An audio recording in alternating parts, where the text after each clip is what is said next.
Session. Joining us now is Matt Driskill, editor at Asian Aviation, to give us further insight into the outlook for the airline. Matt, we have the coronavirus, we have that bribery probe for AirAsia. What does the flight path for earnings look like for the budget carrier? In a word, bad. And it's not just AirAsia, it's any Asian airline, actually. The coronavirus is going to cut into not just the first quarter earnings, but it's a function of time, depending upon how long the spread of the virus continues. You're going to see airlines that have cut back quite a bit. The last I saw was at least 130 airlines have cut or canceled operations to mainland China. We've got 2,814 deaths so far. I'm looking at the latest figures from Johns Hopkins. And it's not just airlines as well. You have to keep in mind you don't just go and jump on a plane. You stop at the airport. You pay a fee to park your car. You buy something at a restaurant at the airport. You buy something at a duty-free shop. So all of those retailers, all of those airports are going to be losing what they call the non-aeronautical or non-aviation fees. It's going to be cutting across the entire industry.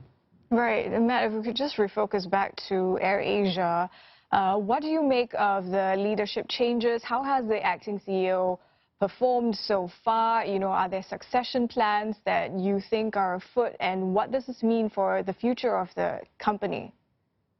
Well, Tony Fernandez I think several months ago or at the end of last year, he announced that he was stepping away from all of his other board appointments to focus on AirAsia. They talked a little bit about succession planning. Bo Lingham, who has come in to take over while Tony Fernandez and the chairman have stepped away during the bribery investigation. He joined the airline in 2001, but his background is actually in the music business, the music publishing business, as was Tony Fernandez's background before he started AirAsia. I think, it's hard to say what kind of job he's done so far. He really hasn't been in the post that long, I think, to actually make a difference in terms of being, and you have to keep in mind, he's the acting CEO and president. He's not been appointed to that position on a full-time basis. So it's hard to say what kind of impact he's going to have.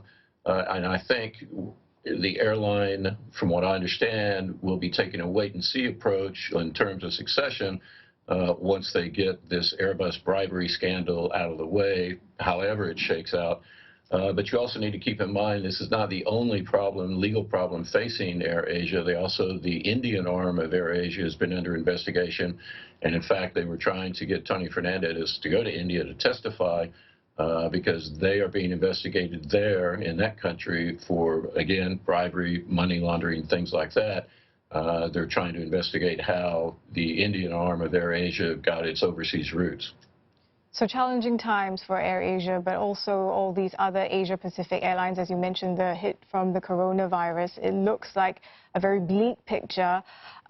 What does it look like for you in terms of commercial viability for a lot of these airlines? Are some of them at risk of bankruptcy, for example?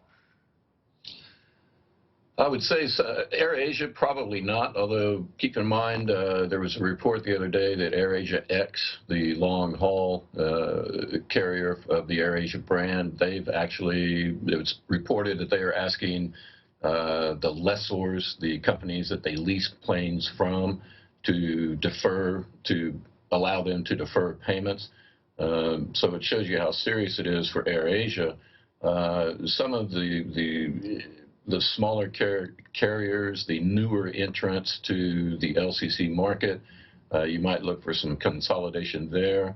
But I think AirAsia will probably weather the storm pretty well. I think Silk Air, Scoot will probably weather the storm pretty well. One airline in particular that I would say is probably ripe for being taken over is Hong Kong Airlines, the LCC based in Hong Kong. They've had tremendous problems there. They're laying off staff. They've cut in-flight service. I think they're going to have a lot of problems, so I would look for them to be picked off by someone bigger, perhaps, or maybe even go out of business. Not sure at this point. Right, this coronavirus just a catalyst for those consolidation moves. Thank you so much for that, Matt Driskill, editor Asian Aviation, on the outlook for AirAsia as well as the other airlines in the Asia-Pacific region.